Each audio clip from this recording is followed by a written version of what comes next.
many people who know that they're gonna pass soon, a part of them feels like a sense of urgency, like, oh, this is what matters in life. This is um like I'm gonna make the most of my short, like whatever time is left of my life.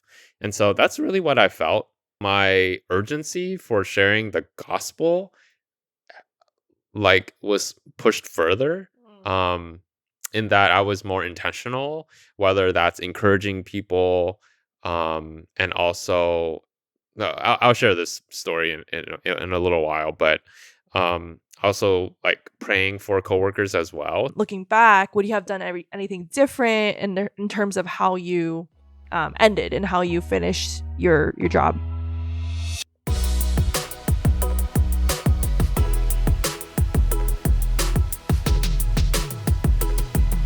Hello, everyone, and welcome back to the podcast. Welcome back. We are on a very special couch Oh, that we yeah. just got.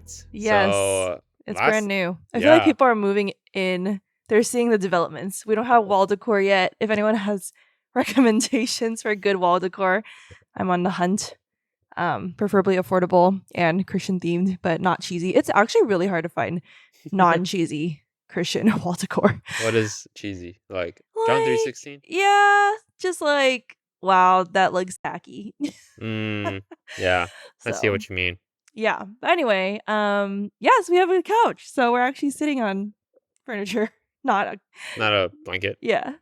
We had a kind of a major life update happen, or more for Alex, but it also affects obviously both of us. Last week. So some exciting stuff happened last week. Yeah, I'll just start off high level, and then we can just go a little deeper and just unpack that. Yes. So for people who don't know or haven't watched previous episodes, in about November or December, I put in my notice to leave my job. We were living in the Bay Area and we just sensed God calling us to San Diego, where we live right now. And my job and company didn't allow me to work remotely. And so I told my manager, you're either gonna keep me by making me remote or I'm going to leave. And so the request went all the way to the executive team and eventually got denied. But it wasn't threatening. I feel Yeah. like it can. You weren't like, I'm gonna leave unless you blah blah blah. Like it was Yeah, it very. wasn't like It that. was very. It was, Yeah. no, it was very mutual. It was very respectful. Yeah. Um, but yeah, so I was true to my word and I put in my notice and it was more than 2 week notices. It felt like a 2 month notice. And so as of this recording, um, I left my job about 3 days ago. So I was working at a corporate tech company. My job title was a customer success manager. I basically uh, help the company retain revenue and get more money, and work with customers along with that. So I was there for over 2.5 years, and I really, really enjoyed it. I really felt like God gave me that job and company as a gift. Like I was very content and satisfied with being there. I love my team. I love my coworkers, my manager especially. Um, and it was actually very hard to leave. So the reason why I left was not because I was dissatisfied with the job or anything. I really, really struggled with leaving. I was also pretty comfortable, just compensation wise and just flexibility and benefits and all that stuff. So the reason why I left was really just because they couldn't grant me remote access, or not remote access. I couldn't work remotely from San Diego. They wanted me to work in the Bay Area or one of their local offices, and they didn't have a San Diego office in the US. And so it was really purely just a because of working remotely. Also, along with that, I felt like a calling for the last few years, just little inklings here and there of entrepreneurship and business in my life. I just didn't know what that looked like. I just knew that I wasn't going to be in the corporate world for the rest of my life. So it was just a matter of when. And this was when I got denied um, my request to work remotely. It gave me some time to think, to pray with God, to discern, to talk with other mentors and wise counsel about this decision. Like, is it a foolish decision? Is it wise? Like, help me process through this. So Uh, it was a long process. It wasn't just like, I'm Yeah, gonna leave, peace out. yeah, yeah, So yeah. And tactically, what that meant was if I leave my job, then we won't have income and money going in.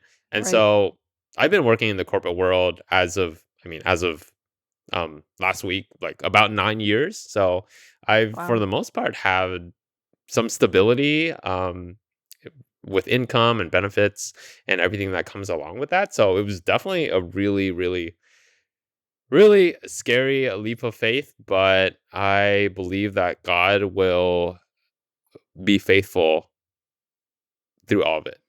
That's good.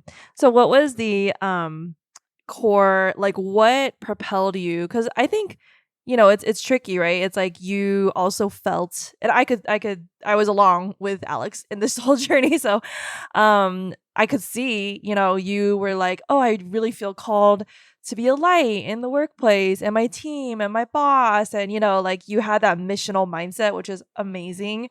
And we talk about that in episode, I think 2 and 3 of our podcast, for anyone curious. But like, so how did you like, what pushed you ultimately? Because I think a lot of people, I'm just asking because I think a lot of people listening, and I've been there myself, and I could talk about my own story next time. But it's like there's a pull, there's a tug of war, there's a conflict inside of like, oh well, God tells me to be faithful where I am. And so even if I'm not content here, or maybe I'm not happy or whatever, but I'm supposed to be a light in the workplace. And then, but then if I have these inklings, like, is that disobedient or is that crazy? And there's a lot of risks and downsides, and I won't have the security. And versus here, if I stay at my job, I'll have security, I'll have benefits, I'll have a career trajectory. There's like so many like pros and cons. So, like, for you, how, like, what changed? Like, did you have a change in your mindset of like the missional part, or like what was like the driver for you to like, no, like it's time to step out?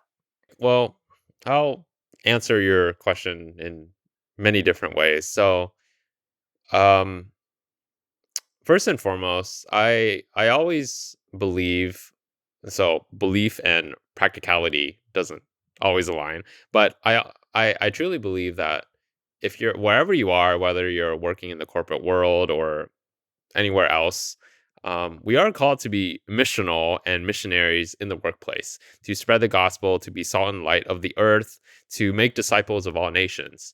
And so, as I was exiting, I know I'm not really answering your question about It's like okay. what made me leave. It was just a prompt. Um, but I really sense that it's kind of like when you're dying. I mean, I've never been in that position, but I know for many people who know that they're gonna pass soon, a part of them feels like a sense of urgency, Mm. like, oh, this is what matters in life. This is um like I'm gonna make the most of my short, like whatever time is left of my life. And so that's really what I felt. Initially, I really felt, honestly, just checked out. When you put it, for many of you who have put in a Senioritis. who have put in a resignation for a job, you definitely just mentally check out. It was real. So I definitely checked out, but somewhere along those lines, I just felt like God telling me to to be faithful with the little. Like God tells us, be faithful with the little that you have on earth, or else you won't be given more, either on earth. And that's true on earth and also in heaven. And so that really convicted me. And I just made the decision to work hard and finish well at my job, whether that is meeting with my team members to debrief on what I was working, to pass on the work. to write notes well instead of just like, here you go, whatever. Not my problem anymore. And so that's what I did just on a practical level. I think also my urgency for sharing the gospel like was pushed further, Mm. um in that I was more intentional, whether that's encouraging people, and also no, I'll share this story in a little while, but also like praying for coworkers as well. So that's what I did. And so yeah, there was just a lot of urgency there. And I think your original question was, why did I leave? Or like Oh, not because people know you left because of the remote request, but I'm just saying like what mm, helped you? Because there's so many people who are like, I want to leave, but I can't. I'm stuck. uh, So like for you, mentally, emotionally, spiritually, what I guess you kind of share like, oh, life is short, blah blah blah. But even like a lot of people know life is short, but like for you personally, can you unpack like as a risk averse person, how did you like decide, okay, I'm just gonna do this? I just sense God calling me in this direction of entrepreneurship and business. But again, I didn't know what that looked like or even if this will work out. And so what really helped me was one, yeah, life is short. Um, two, we don't have kids yet. Um, but three, it's just being obedient to God. I definitely was. It's definitely scary to leave the comforts of a corporate tech job, and many of you listening know what that's like. Um, but for me, it was being obedient to God, and just knowing that the God who was faithful is still faithful and will be faithful. And I recognize that God first God gave me that job, and so Right, it's right. not really mine to hold on to. So Yeah, he that's can good. yeah, he can take it back Yeah, if he wants to, and he did. But in the time that I had with my assignment, I made sure to really be intentional with God's purposes in that job. that's good. Yeah, I think that's key for anyone listening who feels that way is like remembering because for Alex, I know that one of your biggest dreams is, to see God say, well done, good and faithful servant, at the end of your life. And that is such a great like motivator, I think, and guide for anyone who feels stuck in life. Like at the end of the day, are you making choices that you know are pleasing to God, that are honoring him, that are being obedient to his call? Or are you making decisions based on fear and anxiety and not trusting God? And sometimes we can even trick ourselves and be like, oh, well, God gave me this job, so I'm trying to be faithful with it, which is great to be faithful with it. But you really have to be honest with yourself as well. Like, if there is a tug and there is an invitation, not to kind of use that past calling to justify your refusal to follow him into the next calling and next assignment. So, I'm really proud of Alex. I saw him, his previous situation before this job was really, really tough. And it was a miracle. Like, it was such a God provision how he provided this new job where the culture, the team, the manager, and everything was so good. And like, I was like so happy seeing Alex just like loving this job. Yet at the same time, you can love being somewhere and being content, but also still have like, I think there's something more, right? And for me as his wife, I could see so clearly like, oh my gosh, when he does his coaching, his counseling, when he's helping other people with their life problems, with their mental, emotional, spiritual health problems versus their tech problems with his company product, like it's just day and night, like how you're like so filled up, so like I love this, and so in your lane. And so I think a lot of us we can be good at something, but that might not be like our ultimate, like Mm. God might not want us to stay there forever. It's like that is a season, that he places us there for a season until he knows it's the right time to launch into the next thing. Yeah. You know what bugs me What? is so this is I see this so much in, well, both Christians and non-Christians, but I think we just get too comfortable. Mhm. I mean, Yeah, comfort zone. yeah, I mean, I'm looking at all my even Christian friends on LinkedIn and Instagram, and they're just, I can tell they're just super comfortable, and I feel like we're not called to be super comfortable all the time. I'm Mhm. not saying it's wrong to work in a corporate job or comfortable job, Mhm. but when you just let that be your default without paying attention to just why you truly exist on Earth Yeah. in the first place, it's Yeah. just super discouraging to see that. Mhm. So yeah, if you're like working in general, just use that as a mission field to be Mhm. intentional with people, and just not default to comfort. You hear so many people, especially, if you're not a believer, what's the goal of your life? Just to be happy. And being happy is not bad. Like we love being happy. Mm, We're not pessimistic, sad people. But it's not the goal of life. Like the goal of life is like honoring God, following God, loving others, and wherever that he leads you, like they're just trusting that he's going to bring you the things that are going to bring you joy and comfort, but not in a sense of like your own cushiness. It's like the contentment you can have regardless of your circumstance, you can have when you're following him and when you're really like intimate with him, amongst other things too that he can materially provide as well.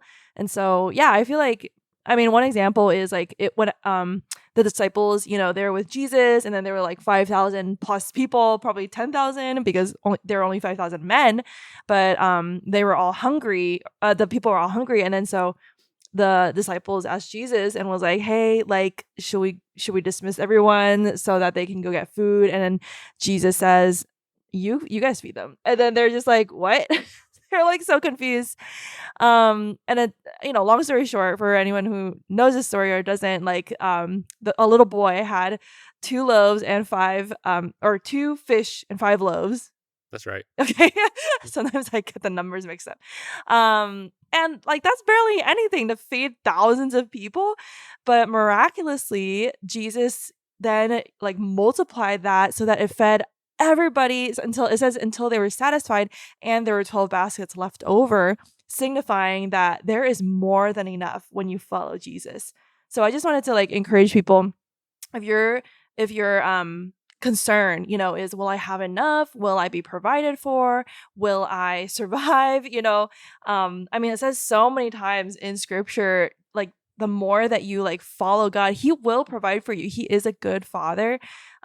Seek first the kingdom and all these things will be added to you. And like that takes faith to really believe, but when you live out of that place of faith, you actually that's when you actually get to see that come into fruition. Otherwise, you're literally robbing God of the opportunity to show you when you're like, I'm just gonna hold on to this. Like imagine if they were like, oh, like the fish and the loaves are not enough. I would rather just eat it myself. Maybe like the little boy was like, I'd rather eat this myself because I don't want anyone else to take my food, then they wouldn't have seen that miracle. Or I don't know, maybe Jesus could have like let it rain fish and bread. But it wouldn't have been in the same way. And most of all, like that little boy wouldn't have been able to see his contribution, his faithfulness be multiplied in that sense. So yeah, I feel like for us as Asian Americans, like it's definitely going against the grain of like, okay, am I making this decision? Not saying being in a corporate, a great high paying job is bad at all. Like we know God needs people in the marketplace, in the business realm as well. But if the reason why you're doing it is because of a lack of trust and because of that, oh, I want to hold on to my loaves and fishes. I'm not going to trust God, or I don't really trust God to multiply, and to provide, then that is the real, thing to process with God. And we can't judge. Like I know on LinkedIn sometimes it can appear certain things, but we can't judge. No one else can judge. It's only between you and God because he's the only one who knows your heart. So anyway, that's my side commentary on your Yeah. on your journey, because I just seen Alex literally go through this process himself and it's been so encouraging. So, okay, fast forward. You kind of mentioned like you were convicted to finish well, and I also feel like this is such a great point because a lot of people are just like peace out, and then they're like gone, and everyone's like, oh, where are they? So for you, what did that look like for you to finish well? Like you mentioned, you were convicted that God wanted you to do it, but like talk more about that. Like, why did you? Like, And what does it look like, was it suddenly like, oh, I'm gonna finish well, and then it was like all easy after that, or talk about that.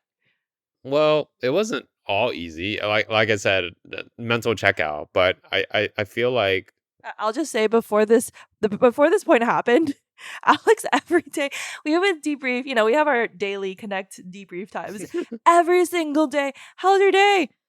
I was checked out like every I day. mean, it's real. I It's real. know, and I was like, oh, I get it. It's real. Like I was checked out like all of senior year of college, especially the last semester. But anyway, Yeah, it was real. But one thing I did realize that a friend told me in a roundabout way was the company is paying you, and if you were the owner or the CEO of the company, would you want your employee to just get a paycheck and not do anything? right, right. It's actually really dishonoring if you think about it.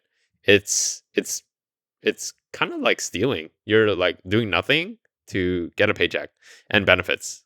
Um and so that really shifted my mindset. Again, it wasn't a walk in the park. Definitely checked out many days. Um, Grace can attest to it. But so on top of the work stuff, just finishing well and transitioning my work, I also knew that it was about the relationships, and I just naturally have a heart for people and seeing people encounter God's love and to really take grasp of the gospel. The first time that I announced that I was leaving the company and my job. Um, I so we got on a meeting. My manager and I we had these talks, like these one-on-one talks about what's the communication plan to announce that you're leaving. It's a big deal. It's gonna change It's the kind of team awkward. culture. Yeah, it's kind of awkward. Do I just like keep it under wraps for a while? Like, how do I do this communication plan? Right. So she and I were talking about it. So we decided the first part was to announce it in my immediate team of like 7 people ish, including ourselves. And so I she gave the floor to me, and I shared that, hey, in a really short way, I'm leaving the company. My last day will be at the end of February. And after announcing all that, I knew that my team really values their work, but I could also sense that it was almost an unhealthy kind of valuing your work. Like Like, obsessing or I idolizing. wouldn't say, I guess you could say that. It doesn't show it, but you can tell that their heart is really anxious. They're anxious about, the economy, how they're doing, um, performance, everything that comes along with that. And so I saw that they really got their value from their work, meaning that if I don't perform well, then I'm less of a person. That's essentially how it translated. It's very But it common. just looked differently across everyone. Yeah. Um, and I've been with this team for about 2 years or more, and I've gotten to know them pretty well, just about their insecurities. Even we have a very deep team. We talk about like our childhood and just like our struggles in life. So I've really gotten to know my team pretty well individually. And so in that meeting, I wrote in my notes each person's name and what I was gonna say to them in the team meeting. And so I really just wanted to affirm them and say that, oh, I love this about you and how you did this. And I just want to remind you that you're loved and valued regardless of your job title or and what have you, right? So I said something pretty prescriptive for each person in this meeting. It was kind of like a wedding toast. Um and so I went around and did that for everyone, and I did it for my manager too, and it was a lot of tears, because I know that they don't hear these things very often, like words of encouragement, words of affirmation. And Or so, if they do, it's probably like surface level, like based on your work, based on how you perform. yeah, You're a and, valuable asset to our team, right, and just small talk. But I Yeah. really wanted to reflect the heart of God for these people. A lot of them, I don't think none of them are Christian that I'm aware of, or Mhm. oh, I can't really say. They might listen to this podcast. Maybe they are. But just from my inkling, it doesn't seem like it. And so I wanted to reflect the heart of God. And so that was in like November, December 2023. Mhm. Um, Between then and the end of February. Oh, can I add one quick thing in Yeah. that? I remember in that meeting. Okay, so confession, I totally eavesdropped because I was so excited for Alex when he told me his plan was like to encourage everyone, typical Alex fashion. I was like, oh my gosh, it's gonna go down. Like people are gonna get wrecked. So I like listened. Oh yeah, they got wrecked. So I listened. Or no, I cracked the door open a little bit and I was like listening in. I'm so nosy. But yeah, it was like you could tell people were like really touched and some people were emotional. Everyone was so encouraging too, like encouraging Alex, like I think you didn't expect it to like come back to you, but it Mm. ended up coming back to you where everyone felt you could tell they felt so compelled by his love that he was showing that they were like, "Oh, I want to affirm him too." So like his whole team like affirmed him back. um which was really sweet. And then and then some people were like encouraging him, especially older people who were like, you're still young. When I was your age, I wish I also had this kind of perspective because a job is just a job. Work is just work. You'll always be able to find work, but this life season you're in, your family, like your life priorities that are bigger than work, those are what's really important. So it was really encouraging. And then also your manager, it was so sweet. She was so sweet. She was crying and like very emotional. And I know that you guys have like such a great relationship, which was also very admirable for Alex to be able to step back from this amazing job because very very often people leave bosses, not jobs. So it's usually because they don't like their boss, they don't get along. But Alex had the exact opposite situation where his boss is so great. Actually, I had that same situation too. Leaving my previous job, I'm like, oh my gosh, everything's so great. I love my boss. I love the culture and everyone. So it's actually harder to leave a good thing than it is to leave a difficult thing. But anyway, so your boss, I remember her saying something to the effect of like, in front of the whole team, Alex, I know your faith is really important to you and core to who you are. And so I don't know how much of this is part of your resilience, but you're one of the most, no, she said, you are the most resilient person I know. You've gone through so many ups and downs in life and at work. And you always have this calm and like this peace about you. And yeah, she like basically attributed that to your faith. And I was just like, go Alex, like this, go Jesus, like this is such a great way to like testify, not just with words of, like people know you're Christian and you talk about your faith and stuff, but also living that out, embodying that. And it's a living testimony to people being like, oh my gosh. And I think she also said something like, I hope someday I can have that. Like I aspire to have that someday. You can. You can. So yeah, how did that like I'm curious, like, or I know, but share with the audience. How did that make you feel when you heard her say that in front of the whole team? I think that's the greatest compliment any Christian could have. It felt like, so I mean, at that point, I would have been working for the company close to 2.5 years, and it just felt like, you can't help but like look back when you give a resignation. You can't help but look back of at all the memories you've had with your one-on-ones with your manager and the work you've done with coworkers, the actual work itself, and just everything kind of like almost informs the testimony Mm, that will be told about you. yeah. And so I just felt that it felt like validation that, Mm, okay, my character and how I lived in the workplace was good. It was pleasing. It right. was like a sweet aroma. Um, Yeah. It wasn't just like, oh, he excels at this job and these tasks. Yeah. It's like the kind of person you are. Yeah, I mean, we're human beings. Like Yeah. anyone could do my job. Almost AI. almost everyone. Um, and but what makes the job unique is the person who's in the job. And so Yeah. no one can be Alex Tran in this Right. job. Right. Even if they want to replace, even if they will replace me, Right. it's it's not going to be the same. The culture Yeah. is not going to be the same, and Yeah. that goes with anyone. Yeah. Yeah. And so I just wanted to create like a culture of love and honor, in that moment. So beautiful. Yeah. Okay. Okay. Now fast forward to this past week. Yeah, it was your last week, and then talk about like what you were planning to do with your manager in your last one-on-one.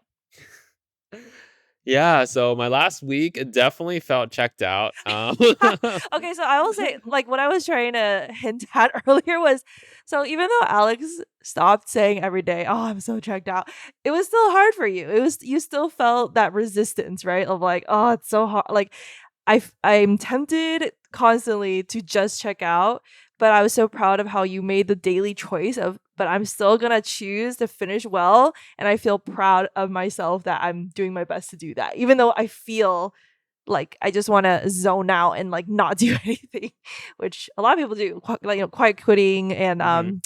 just coasting through their job. It's so easy to just be like, oh, I'm not really gonna engage. Mm. But you had that kind of lens of like, I want to leave a lasting legacy of like a good impression, not oh he was just like absent the whole last month or whatever. Yeah, yeah, um, yeah. I mean, even on that point, just you want to leave a lasting relationship, right? Mhm. You never know where relationships can take you. Even the job that I have not that I had, was through a relationship from a previous job, and And the so one before that too. and the one before that too. So my career Relationships. has mostly been because of relationships. Yeah. And so yeah, you just never know. Like, well, maybe this relationship will show up like 5 years, 10 years from now, maybe a year from now. I don't know. Who knows? God only knows. But I just wanted to make a good mark, like at least have a good reputation, Right. which is very biblical. It's in Proverbs. It's a good reputation is better than riches. Mm. And But so but you're not living for that reputation at the same time. yeah, I'm not living for that reputation, but have a good reputation, Yeah. rather than a bad one. Basically have a good character wherever Yeah, you have are. good Yeah. character, work well, have integrity, and all Mhm. that stuff. Right, right. So my Wait. Yeah. last few days, I so my manager put this last one-on-one on my calendar, and I was like, "Oh, cool. Last one-on-one. Let's make this super impactful. Let's go. Let's go. I'm going to share the gospel." That was my intent. I'm going to pray for her at least. I'm going to share the gospel in our last one-on-one. And so building up to that, I was praying about how to say this, what like how am I going to deliver this, everything, and fear crept up, but at the same time, I had really nothing to lose. This is my last day, so what are they going to do? Fire me? um so this one-on-one came. I was nervous. Grace and I were praying, like, Holy Spirit, give me some words, please soften her heart. And so I got in the meeting. A one-on-one came, and lo and behold, it was not a one-on-one. It was a surprise farewell for my team, and so Aw, my so sweet. plans kind of got wrecked. Um, Darn. but at the same time, it didn't. So I kind of redirected this plan itself. And so yeah, it was really cool. They dressed up, and they were in Hawaiian shirts, and We don't they, even live they in Hawaii. they looked like they were on vacation. It's just like they were trying to make it San Diego theme, but I told them, San Diego people dress dress normally. We're not on vacation mode all the time. I haven't seen a single Hawaiian shirt here. But it was super endearing. So they had like a Q&A with me, just like, "Oh, do you want are you Hawaii, like, what was it? Do you like your pineapple on pizza?" Like something like that. So we just had like a The answer silly is yes. Sorry, go I on. actually did say yes. Oh, nice. I'm proud of you. So yeah, it was just like a very fun AMA with that. And then my manager asked me, like, one of the last questions in this farewell party was, what would be your, like, your vision or your parting words for this team? And I'm That's like, like your are deathbed. you talking about a strategic plan or for this team? Well, maybe. But I really just told everyone that, well, let me back up a little bit. Um, this week, um, there was some org changes, and I felt like some people were feeling anxious, just very uncertain of what's going to happen. That's also God's timing in all of this. Like as you're leaving, there's like giant org changes that you're gonna like, oh, okay, Yeah, yeah, yeah. it's a good time to Yeah, it's transition. a noticeable org change. Yeah, Um, and uncertainty and yeah, a lot of anxiety. uncertainty. Everything that goes along with that. But my parting words to them were, I hope that you know that regardless of your job title or your career or however money that you make, I hope that you know that you're valued, that you're loved, and your job title and career has nothing to do with your identity. And so I hope that for this year, please know that you are loved and valued and just precious, just the way that you are. So that's what I said to them. I can tell it Sniff, was very sniff. sniff sentimental. Um, so yeah, that those were my parting words to them. Um, so yeah, that was my one on one with my manager. But the story doesn't end there. My boss's boss um booked a meeting on my calendar to say farewell as well, Unexpectedly. unexpectedly, and so I wonder if she'll listen to this. Um, so this person, she kind of intimidates me just a little bit, just because she's my boss's boss, and a lot of our meetings are like, like hashing out business, Mm. like time is That's precious. very natural. I don't think I've never been when I was working in tech. I think I was intimidated by like all my boss's bosses Yeah, because it's like I don't really work directly with you, but I know you have a lot of authority and like power in this organization. So yeah, yeah. yeah. But she's really sweet, Hmm. nonetheless. And so I was like, oh, okay. I wasn't expecting this meeting. Okay. In my mind, I'm thinking, should I share the gospel with her? Should I pray for her? Um, okay. One background is she's not religious. She tends to stay away from it. I won't give you her name or anything like that. But she is just not in that space. Hmm. So keep that in mind. And so meeting came, and then, did our exchanges and, friendly courtesy check-ins. And then throughout the conversation, she actually opened up to me with some personal stuff. It's so interesting how people open up to you as you're about to leave, because they know that whatever they say to you, it doesn't really have an impact. Because I'm not gonna tell like their boss. I mean, I could, but It's like why would you? like, why would I have no incentive to. And so she's just shared a lot of like personal stuff and some struggles, and I can sense that her heart was pretty tender, and that it was a hard year. She basically said it was a hard year for her. Mm. Things that you normally wouldn't say in a normal business conversation. And so What an opportunity. it was our meeting was from 3 to 3:30. It was 3:29, and I'm like, "Oh, okay, should I just say bye or should I pray for her?" And I'm like immediately, "Okay, I'm gonna pray for her." So I asked her, "Can I pray for you before we leave?" And I know that she's like not religious or doesn't want to be a part of it, but she actually said, "Yeah." I'm like, "Awesome, let's do it." And so when I prayed for her, I just wanted to reflect the heart of God. Mm. And I feel like a lot of people who don't believe in Jesus think that God is a punishing God, a judgmental God. Mm. He Distant. is a distant God. He doesn't really care about you. Um, I mean, he does judge. I'm not saying that, but it's like that's like their lens that they see God. Hmm. Um, but I wanted to make the heart of God, like the true heart of God, known to her. So, Mm. yeah, I just prayed that she is loved, that she is there's no shame, there's no condemnation, there's no judgment, and I just prayed a blessing over her and her family. She has a daughter, and I know as a parent, her daughter means a lot to her, so I prayed for her daughter too.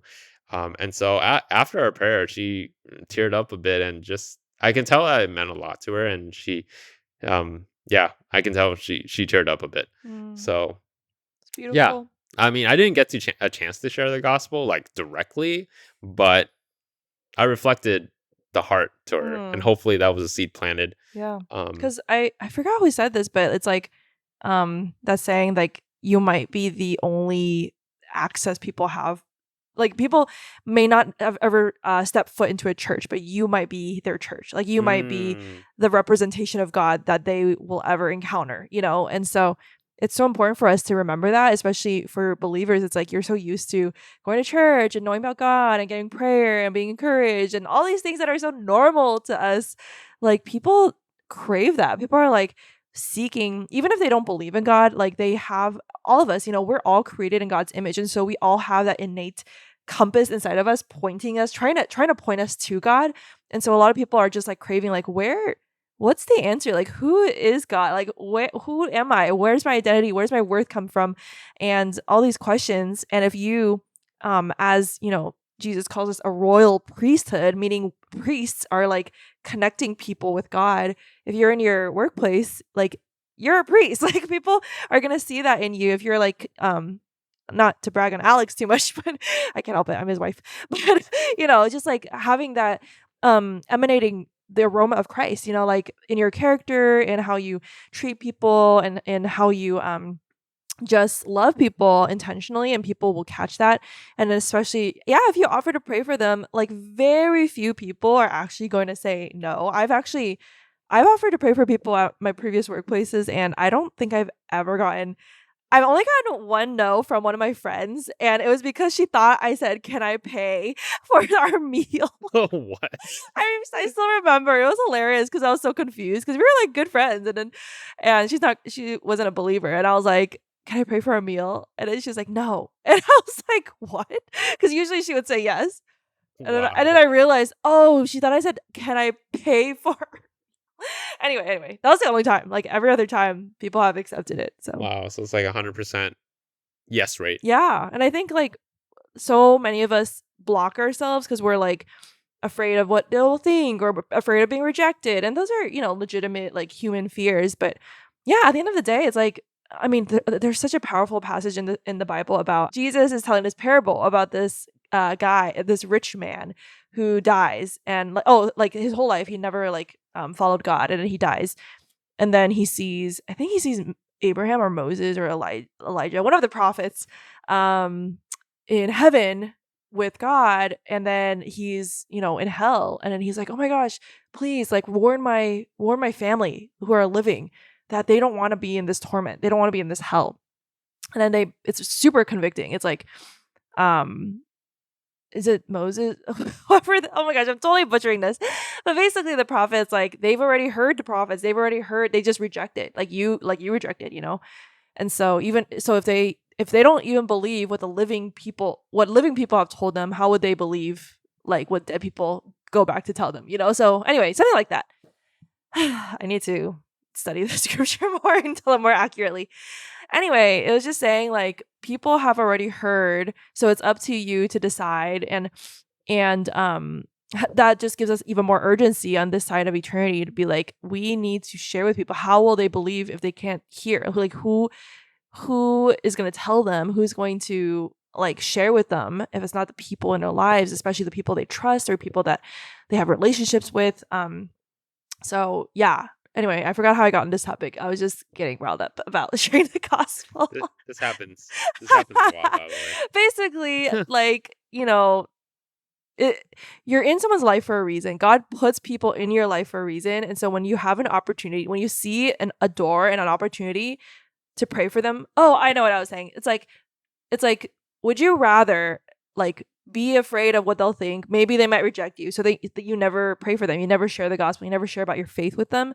Or would you rather share your faith, know that you tried your best, you gave it your all, and then, whatever their reaction, it's actually not about you. It's their reaction is a reflection of them.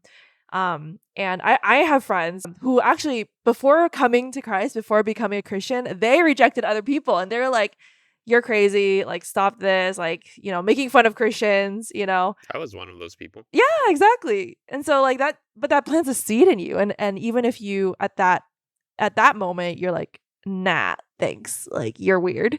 But it's still like that seed that you can recall later on in life. So anyway, continue your story. um, This is my ADHD brain, by the way.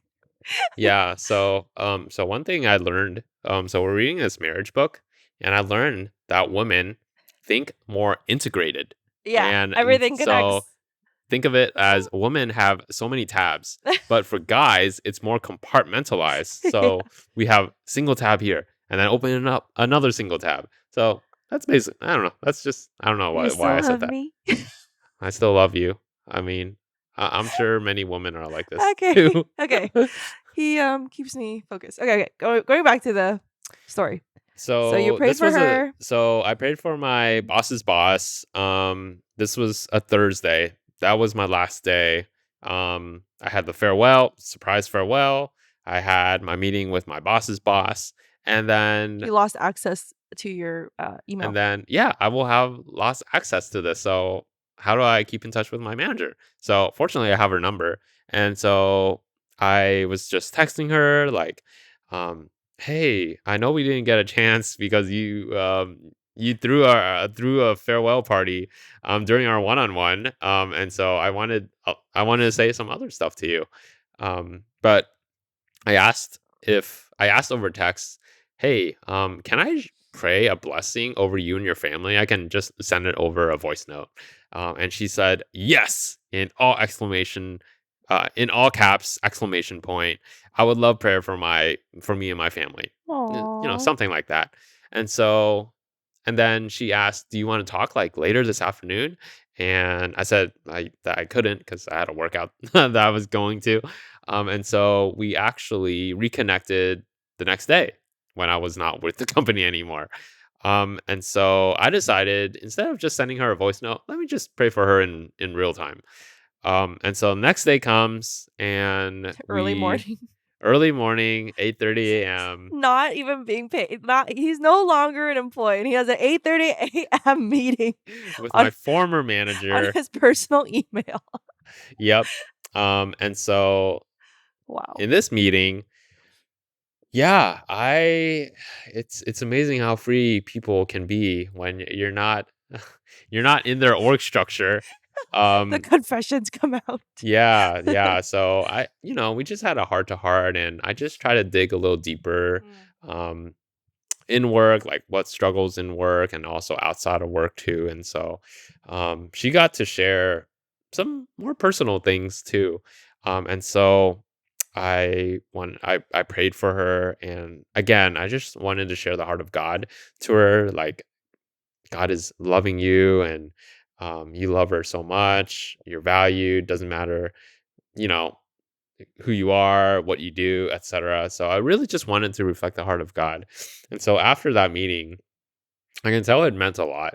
And both her and my my boss's boss the day before, I don't think they get a lot of people praying for them or encouraging them too much. Hopefully their husbands do. Um, but yeah, my lasting legacy when I think about all this is to love people and to make God known. That's really why we live in the first place as Christians. I wanted to reflect the heart of God, and I wanted to love people. One thing I don't know if this is bragging on myself, but as I was going out the door, not literally, but as I was exiting the company, the common adjective that people would describe me as was genuine.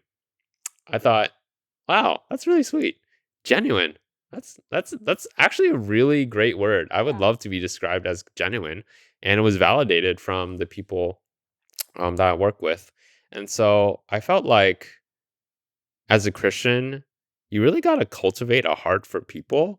And it's not just actions. Like anyone can any Christian can like pray like words, but what matters is the heart. Like, do you actually care for me? Do you actually love me? Right. And so because I got to spend like so much time with these my coworkers, my boss, and my boss's boss, it made it easier for me to care about Mm. them. Um Oh.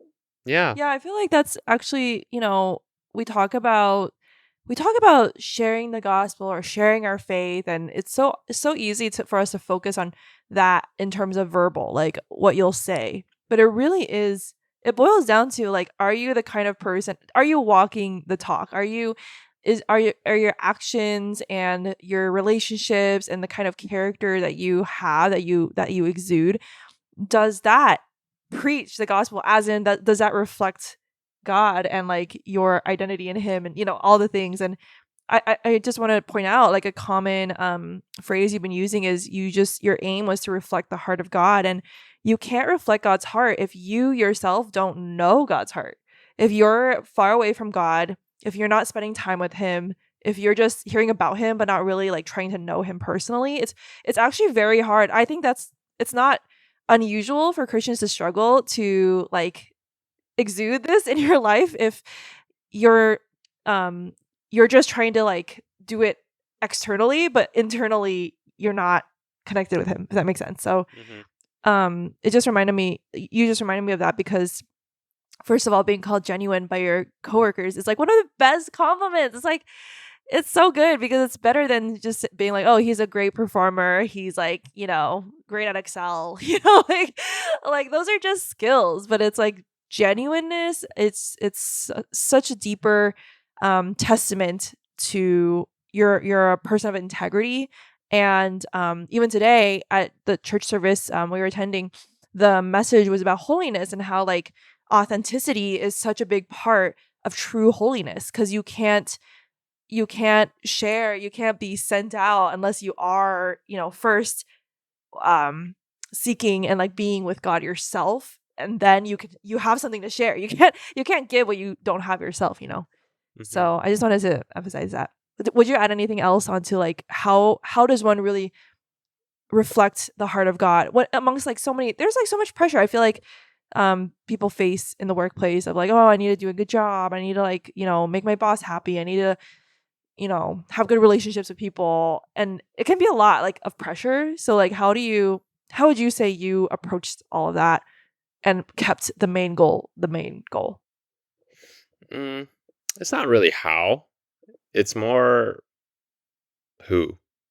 So I think there's a lot of there's a lot of hows. Like, how do we share the gospel? How do we how do we invite God to work? Like, there's a lot of resources, and this topic has been talked about for like so long, but all of that is really empty without the who, which is Jesus, which Mm, is you yourself need a genuine relationship with Jesus, and you need to know why you exist on this earth. mm, Um, and as you spend more time with Jesus and you get to know him more and God just works on your heart, hopefully you develop more of a heart for people, which is what God's heart is. mhm, It's for people. He wants people to know him. I mean, that's the whole reason why we're here. You can do all the hows, but without a personal relationship with God, and I don't mean like you're saved. It means like you have a friendship with God. mm, And because I've been walking with Jesus for so long and I've gotten to spend a bit of time with Jesus, I think I've developed this heart mm, for people. And so without that, it's just like you're just like I don't know, it's just like empty words. It's kind of like you're meeting a stranger for the first time and you want to impress them. You want to make a good impression and you read, "Oh, how to win friends and influence people." The very popular book. You do all that, but actually, it's almost I wouldn't say it's meaningless, but it almost it's not as potent if you don't genuinely care about the people. yeah. You can win friends and influence all day long, but how do you actually love people? Right, It's right, not sure you can do. There's actions that you can do like right. practically, like oh yeah, ask them questions, be interested in them, Mhm. but that's like empty if you don't care about them. Right. Like And doing it for the right reason. Like what are you winning friends and influencing people for? Like is it for your own ego, your own pride, being like, "Oh, look at me. I'm like so popular and and loved." And this is ultimately like that's seeking people's validation to validate yourself as a person versus like, yeah, "Oh, these are the skills I can put into place to just express the love that's already in my heart or that I'm trying to cultivate in my heart for people in order to show them God, in order to point to God and not I mean, even Jesus pointed to God. Like every time he did miracles, it was like, all the people gave glory to God. All the people glorified God and praised God. It's like not even about like, oh Jesus, like you're so cool and like show us your tricks. Like Jesus was actually he like rebuked people when they were like, show us your tricks. He was like, no, everything is about the Father. So yep, I forgot if we my brain. Did we finish your story about the prayer? we did. Okay, okay. So now for the final part, I wanted to ask you to share like overall, how do you feel about, transitioning out and looking back, would you have done anything different in terms of how you ended and how you finished your job? No, I think I was very proud of what I did. I don't think I would have done anything differently. Obviously, when you look back in life in general, you can always do more of something, right? You can Or create. if you did do more of something, what would that be? I would probably be more intentional about sharing the good news with people in a natural way. Um, I definitely could have prayed for my coworkers and bosses more. But all in all, I'm actually very satisfied with the race I ran. Oh, that's so good. Yeah, I don't want to go into like, oh, if I could have done this more or that. It's just not Right. serving anyone. Right. But overall, like I can tell that I did a good job just based on what my bosses have said Mm, about me and what my coworkers have testified about me. yeah. And so I think getting being described as genuine and my manager mentioning my faith, I mean, that's like boom, that's like a stamp of approval. That's like winning in God's kingdom. Those are like the points that you want. But yeah, we're also I want to caveat, we're also not perfect people. Like Oh we're yeah, totally. this is like it's a daily battle and surrender, a choice to surrender, like your fleshly desires or earthly agenda of like, oh, I want to be liked and I want to shy away from sharing my faith. It's like every day there's a tension that you feel, that we feel, honestly. And so we're not perfect. Like just because people call you genuine doesn't mean you're always, perfect angel. But yeah, we all have flaws and imperfections. And but I will say these are like the lessons that we've been able to learn as we've put into just wanted to testify, like as we do things that are scary, that are out of faith, and we're like, "Oh my gosh, don't know what they're gonna say or react, but YOLO for God, I'm just gonna do this and see what happens." It's like when we have these amazing results and fruit that comes out of it, it's like we want to share to inspire more people to also, step out of your comfort zones, whether it's your job or just in your job. Like, if you feel afraid of like, oh, if they know I'm Christian, like, what are they gonna think? And again, that's a real human struggle, but it's like at the end of the day, like is that what you're going to live by, is like what other people think, or are you going to like take what God has given you, use the opportunities, use the relationships he's entrusted you with and be faithful with that, and whatever the outcome is, like trust him with that. So, Boom. any last like reflections or takeaways on this whole journey and this transition, and how are you feeling now? I'm still getting used to it. I mean, it's only like Yeah. 3 days or Yeah. so. Yeah. Yeah, I was no longer employed on Friday, and today is Sunday. It's not Easter, by the way. No, it's just a muscle to get used to. I've Yeah. been working for an employer for a while, and so even on Friday, I told Grace that the thing I miss the most is my coworkers I and my team. know, so sweet. He was And like, "I so feel kind now of sad." I don't have access to Slack anymore. I can't just like Slack my team. Oh, It feels weird not having a work email on my phone. Like Yeah. I can't check it. It's kind of strange. Yeah. So I'm just getting used to this new reality. Yeah. Um, but yeah, we're excited for what God will do through us and in our next chapter. Yes.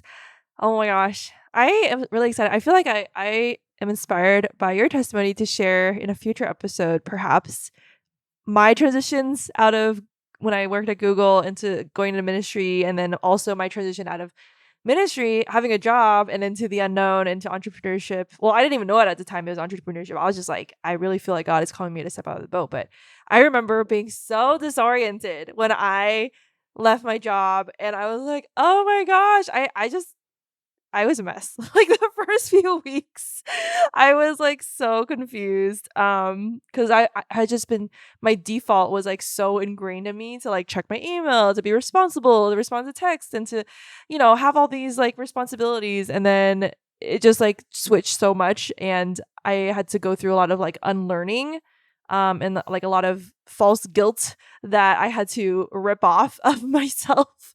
But I can talk about that another time. I'm just sharing that to say how impressed I am by how relatively calm and collected you've been in this process, and how you've been like, yeah, I feel really good about it and I'm at peace. And you're like, I think part of it is also because you've been so good at just keeping your identity apart from your job. And I think that's like really, really key for people who want to leave well and not be like, oh my gosh, who am I without my job? And I want a freedom. If people want to have the freedom to choose something else, like that is a huge piece of it, is like knowing how to separate your identity and your worth and your value from the thing that you're already doing, because otherwise you're just like chained to that. Yeah. Basically, we're both doing this thing full time. And what I mean by this thing is our business. We're growing it, we're building it together. It's going to be really exciting It's launching and in interesting. can I say the date? No, Can I say a because general date? maybe things might change. We'll just say a ballpark. You say a ballpark. Spring. Okay. Spring 2024, something big is coming. But I before, we're not going to share too much detail right now. We're still in the works, and we've been working on this actually for many months. Actually, even before then, like a lot of stuff has been in the works and process, and these past few months we've been more focused. But now that we're both full time, we can really put our all into this, and we really are putting like all of our time, energy, effort, and heart and prayer into this thing that we believe is going to help so many people. I'm like really excited every day. I get like vision of like how impactful this can be, how rich it can be for people who are on the receiving end. But I wanted to say, if you enjoy our podcast or are here at, like for any reason, you're blessed, or you're like, these are weirdos, but I'm interested in what they have to say. We want to say the best way you can support us right now is by subscribing to our YouTube channel, because that will help us eventually be able to monetize through YouTube. Because right now we basically don't have like a sustainable income. I'm just gonna say it very straightforward. Nice. We don't have any financial support coming in. So if you are interested in sponsoring us in terms of that support, a subscription on YouTube is completely free of cost to you. The other way is to leave a review on Apple Podcasts, because that helps get the word out about, this podcast. And when people find out about it, more people will find out the things that we have to offer and share and inspire, hopefully, them with. So that's what I have to say. What we want to kind of focus in on more, and we shared before that we're focusing in more on work and faith, is helping people find more holistic well-being and just balance in your life. It's like so common. To feel less stress, less Yeah. anxious, Yes. more connected. Yeah, because it's like so easy, especially in a work setting, especially if you do have trouble, separating your identity from work. It's like so overwhelming, so busy all the time. You have no idea, like, oh, now I have to do self-care as well. Like that's another thing that's stress to put on my to-do list, so we're really excited to share with you guys a guide called the Christian Woman's Guide to Work-Life Balance. And that's a caveat in the word balance. You'll find out why when you open it. But we wanted to share it with you guys. So if you go to withthetrans.com/balance, that's where you can get the guide. And we really hope that it blesses you. Even if you're not a woman, it totally can apply to anybody. But we made this specifically for Christian women because we've encountered more people struggling with this for women, probably because of the tabs thing. Yep. I don't hear this from too many guys. Maybe they do struggle, but Guys have the opposite. we'll have something for guys later. They have the B word, boredom. Anyway, maybe we should make the Christian man's guide to not being bored. All right. Well, we hope this blessed you guys. Thanks for, being here with us despite our derpiness. And we'll see you guys next week for another great episode on how to do life with God, navigating everything through the lens of faith, and living holistically aligned with God. So, see you next time. Bye.